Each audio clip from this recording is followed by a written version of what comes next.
Gloire à Jésus, que le nom du Seigneur soit béni. Nous allons commencer notre enseignement du jour. On va prendre Hébreux chapitre 8, le verset 6. Hébreux chapitre 8, le verset 6, qui dit ceci. Mais maintenant, Christ a obtenu un ministère d'autant supérieur qu'il est le médiateur d'une alliance plus excellente qui a été établie sur de meilleures promesses. Donc, dans ce verset, on nous dit que la nouvelle alliance est meilleure que l'ancienne alliance. Lorsqu'on parle de meilleur ici, on fait référence à quelque chose de bien précis. Ce dont on fait référence, c'est la qualité de l'alliance. On va voir ça. Prenons Hébreux chapitre 9, verset 12. Hébreux 9, 12, qu'est-ce qu'il dit? Et il est entré une fois pour toutes dans le lieu très saint, non pas avec le sang de bouc et de jeunes taureaux, mais avec son propre sang. Il nous a ainsi obtenu un rachat éternel. Une rédemption éternelle. Regardez le verset 15, on peut lire encore. Voici pourquoi il est le médiateur d'une nouvelle alliance. Sa mort est intervenue pour le rachat des transgressions commises sous la première alliance, afin que ceux qui ont été appelés reçoivent l'héritage éternel promis. L'héritage éternel. On va prendre Hébreux 5, verset 9. Hébreux 5, verset 9. Qu'est-ce qu'il dit? Et qui, après avoir été élevé à la perfection, est devenu pour tous ceux qui lui obéissent l'auteur d'un salut éternel. Un salut éternel. Ce qui fait que la nouvelle alliance est meilleure que l'ancienne alliance, c'est parce que la nouvelle alliance est basée sur de meilleures promesses, sur des choses qui sont éternelles. Amen. Vous avez vu, ils ont parlé de rédemption éternelle. Ils ont parlé d'héritage éternel. Hein? Et ils ont parlé de quoi dans autre chose? Un salut éternel. Donc ce que nous avons ici, ce sont des choses éternelles dans la nouvelle alliance.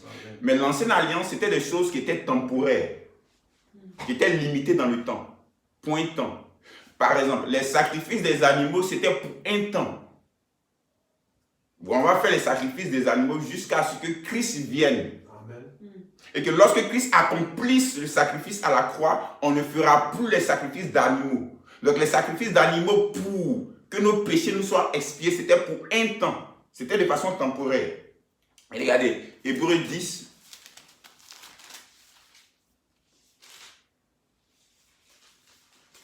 Verset 14, qui dit quoi? En effet, par une seule offrande, il a conduit à la perfection pour toujours ceux qui le rendent saints. Donc, par une seule offrande, il a amené à la perfection ceux qui ont été appelés saints. Donc, nous qui avons cru en lui. Regardez le verset, on va lire verset 10 à 12, toujours des Hébreux 10. Et c'est en raison de cette volonté que nous avons été rendus saints par l'offrande du corps de Jésus-Christ une fois pour toutes. Une fois pour toutes. Tout prêtre se tient chaque jour debout pour faire le service et offrir fréquemment les mêmes sacrifices qui ne peuvent jamais enlever les péchés.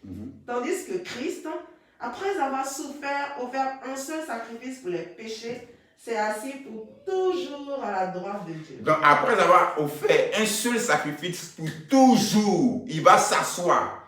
Dans le temple, lorsque les sacrificateurs faisaient les sacrifices, il n'y avait pas de tabouret, il n'y avait pas de chaises. Il devait être tout le temps au travail. Parce qu'il fallait répéter les sacrifices. Si quelqu'un s'assoit, c'est parce qu'il a fini son travail. Dans ce contexte-là.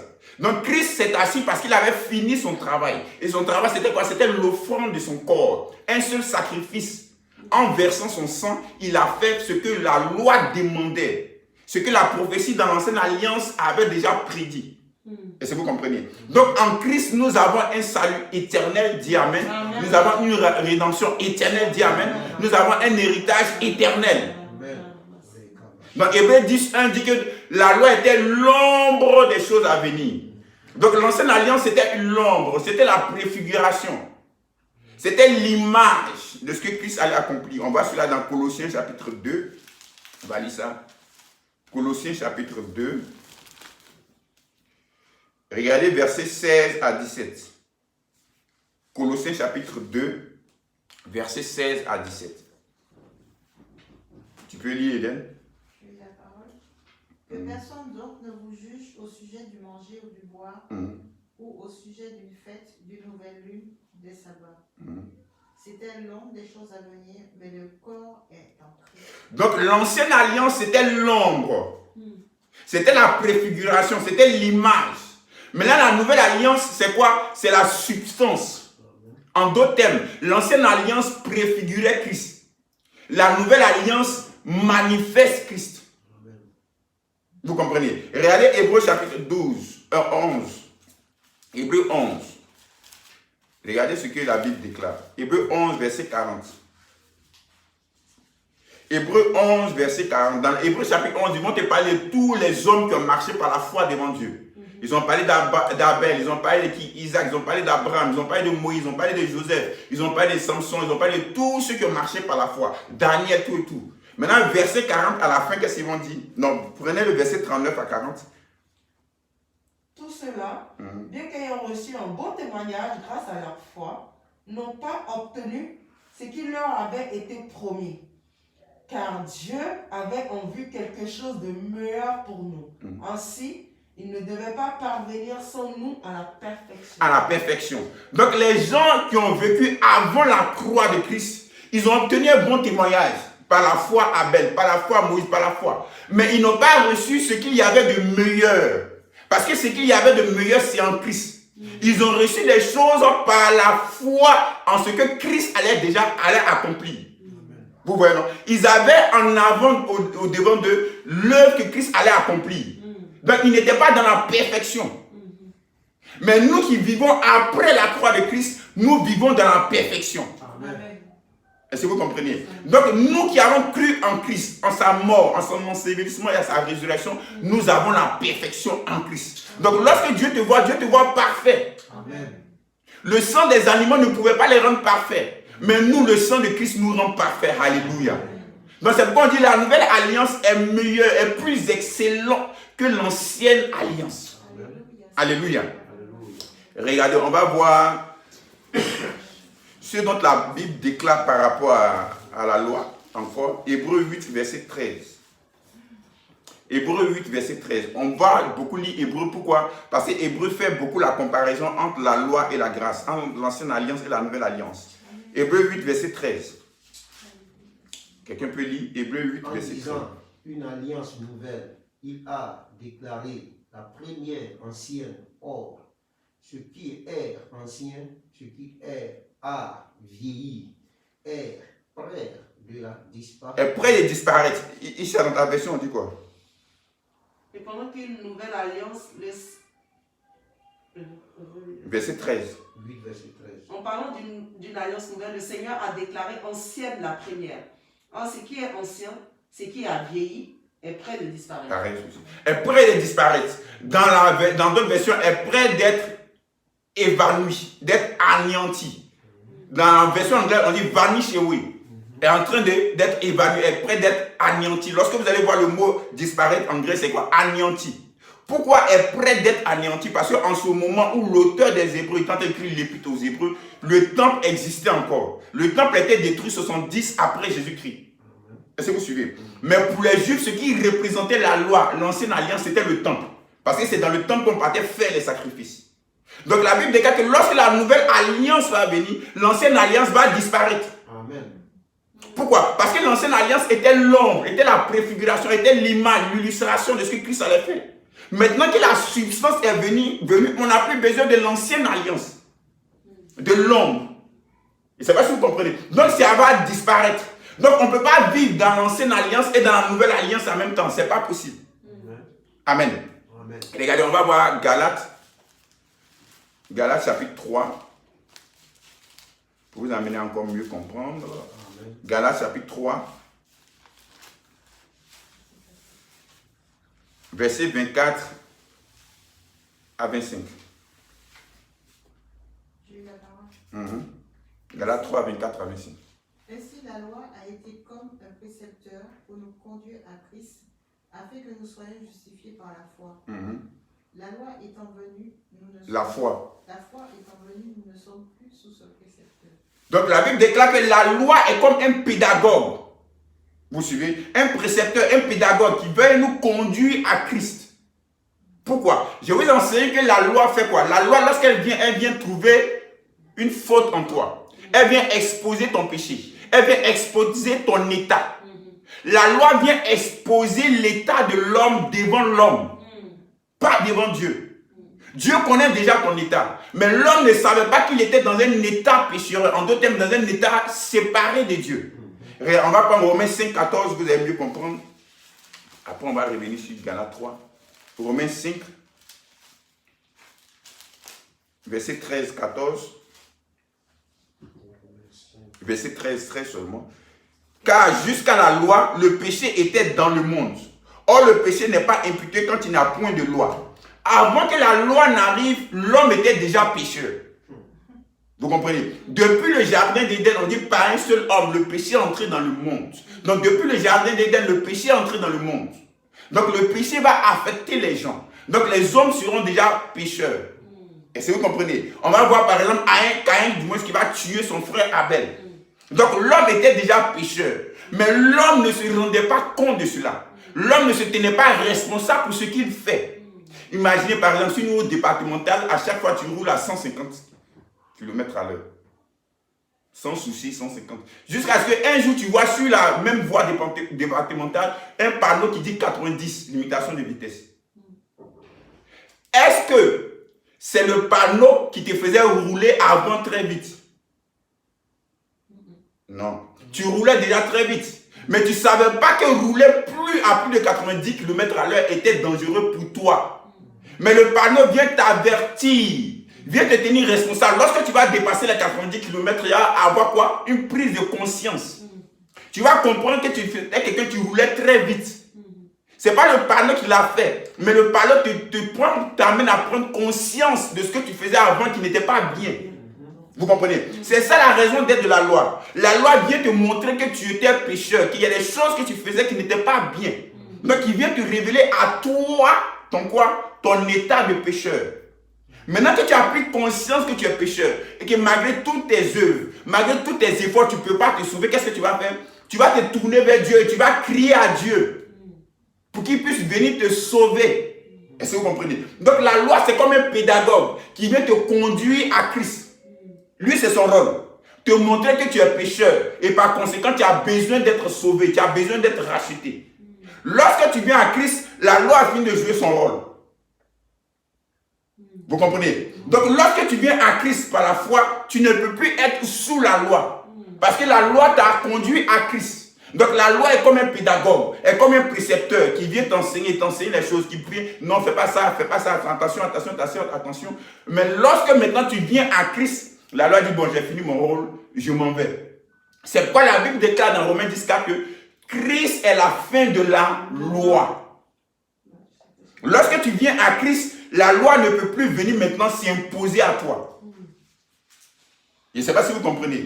Donc la loi est comme un pédagogue. Lorsqu'elle t'amène à Christ, elle te conduit à Christ, c'est fini pour toi. Donc dans ce contexte-là, on bénit Dieu pour la loi. Parce que si la loi n'était pas venue, on allait se dire non, on n'a pas besoin de Dieu. On n'a pas besoin d'un sauveur. On n'a pas besoin de quelqu'un pour venir nous racheter. Vous comprenez ce que je suis en train de dire? Donc c'est dans ce sens-là que la loi, quelque part, elle était bonne. Pour nous conduire à Christ. Donc la loi te conduit à Christ. Lorsque la loi te présente les 613 commandements, tu dis waouh, comment je vais faire? Je ne peux pas m'en sortir là. Est-ce que vous comprenez? Donc la loi maintenant va te conduire à Christ par la foi. Tu vas mettre ta foi en Christ, en l'œuvre que Christ a accomplie. Maintenant, au travers de la foi en Christ, tu seras maintenant justifié. Amen. Regardez ce que la Bible déclare dans Galates 2, verset 16. Galates 2,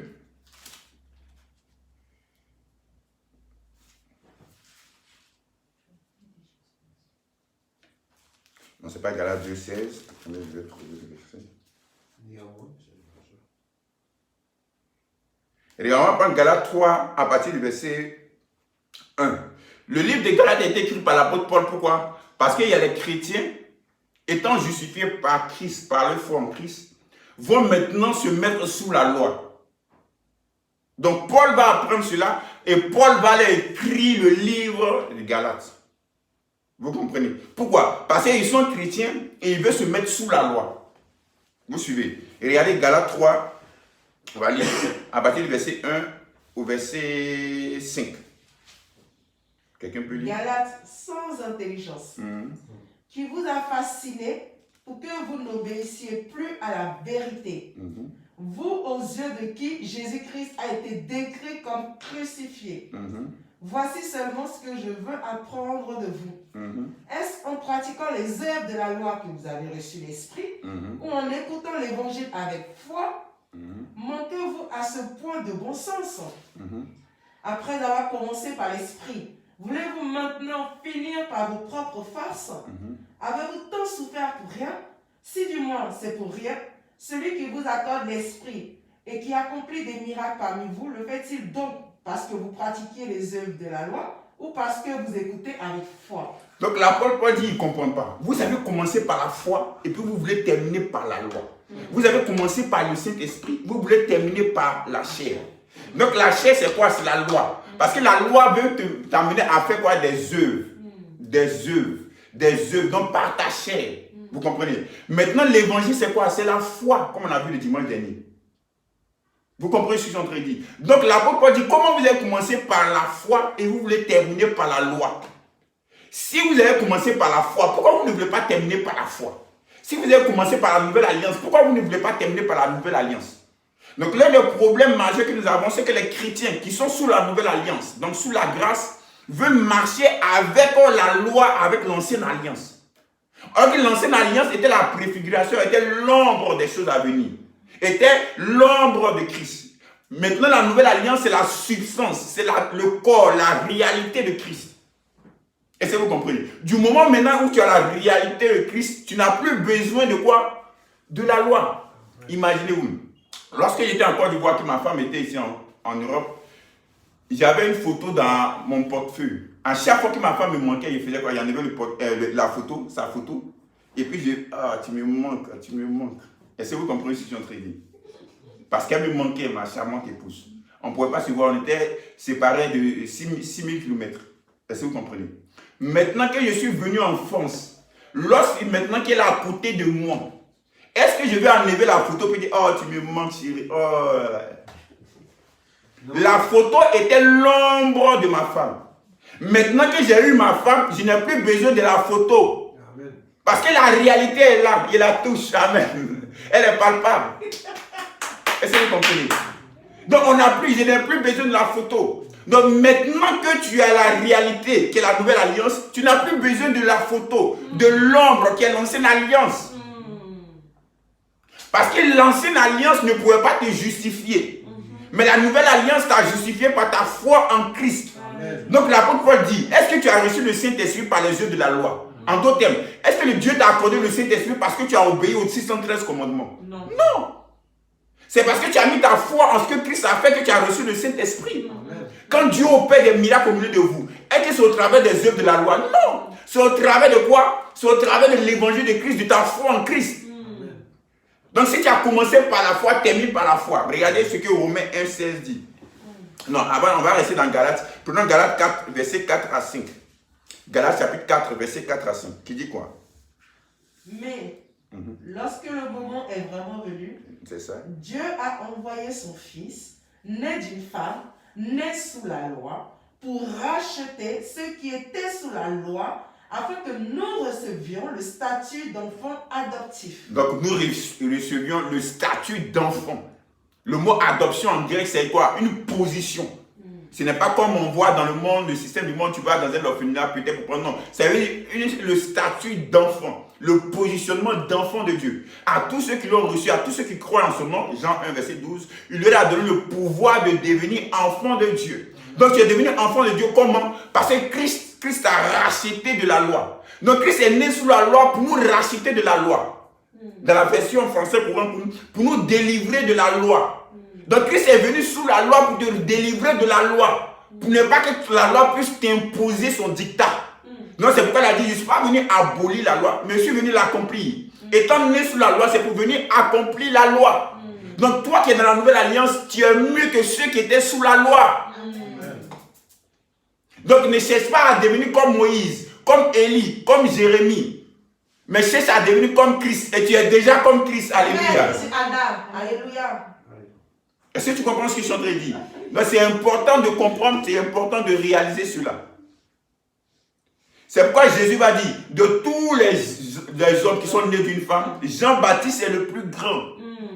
Pourquoi? Parce que tous ceux qui sont nés sous l'ancienne alliance, il parle de Jean-Baptiste, eux tous ont prophétisé Christ. Ils ont annoncé Christ.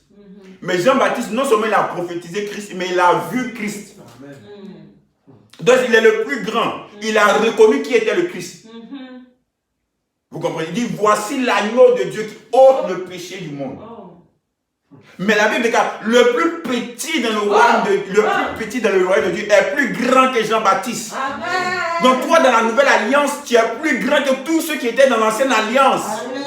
En d'autres termes, les gens de l'ancienne alliance envient ta position. Parce que Dieu avant, entre guillemets, était dans le temple, l'arche de l'alliance. Maintenant, toi, dans la nouvelle alliance, Dieu vit en toi. Dieu habite en toi. Dieu demeure en toi. Si Dieu est pour toi, qui peut être contre toi? Si Dieu est avec toi, qui peut être contre toi? Personne. Parce que Dieu vit en toi. Dieu demeure en toi. Dieu habite en toi. C'est ça Dieu. Il vit en toi par son esprit. Il demeure en toi. Jésus a dit, personne ne peut vous ravir de ma main.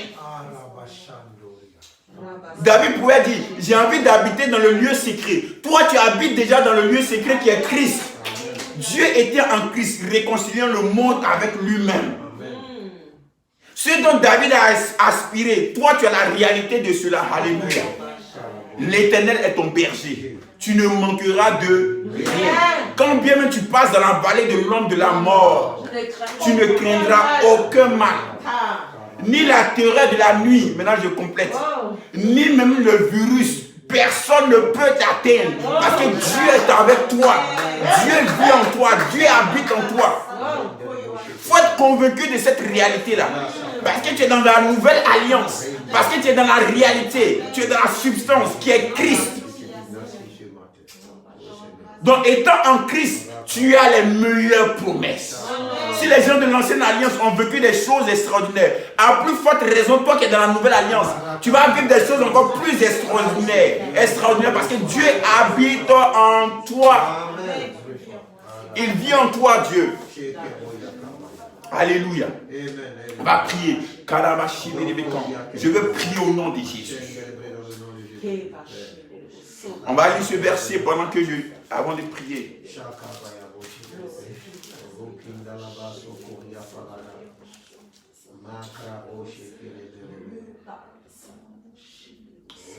Acte 13, verset 38 à 39, je lis. Sachez donc, hommes frères, que c'est par lui, par Christ, que le pardon des péchés vous est annoncé. Et que quiconque croit est justifié par lui de toutes les choses dont vous ne pouviez être justifiés par la loi de Moïse. Donc en Christ, nous sommes justifiés par toutes les choses que la loi de Moïse ne peut être justifiée, ne peut nous justifier. Nous avons en lui le pardon, la rémission de nos péchés. C'est-à-dire nos péchés sont ôtés, nos péchés sont enlevés. Et regardez ce qui va se passer dans une ville qu'on appelle Lystre, où Paul était. À Lystre se tenait assis un homme impotent des pieds, boiteux de naissance et qui n'avait jamais marché. Il écoutait parler Paul.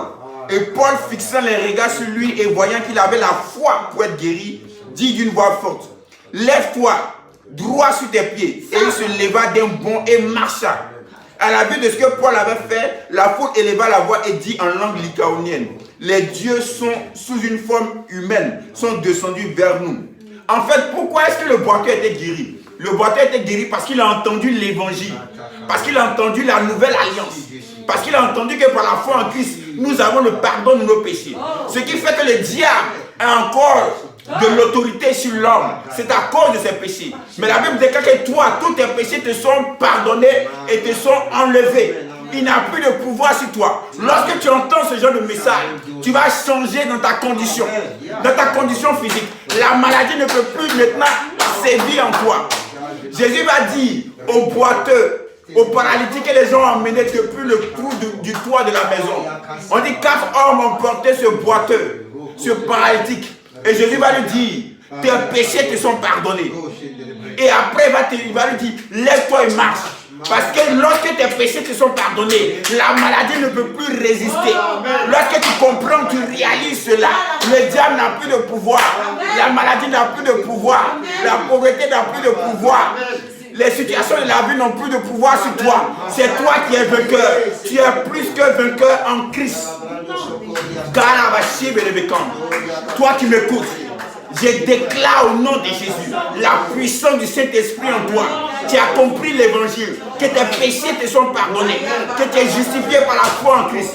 Reçois la guérison, que l'onction de Dieu te touche, que la puissance de Dieu te touche. Là où tu sens le mal, maintenant même, l'onction de Dieu, la puissance de Dieu vient te toucher et enlève la douleur, enlève le mal, enlève la maladie, enlève le virus, enlève le mal au nom de Jésus-Christ Nazareth. Je proclame la restauration dans ton corps. Je proclame la restauration dans ton corps. Je proclame la restauration dans ton corps. Là où tu avais un problème d'organe, que ce soit le cœur, que ce soit les poumons, que ce soit le cerveau, peu importe l'organe, maintenant même, je proclame la restauration. Je proclame la restauration.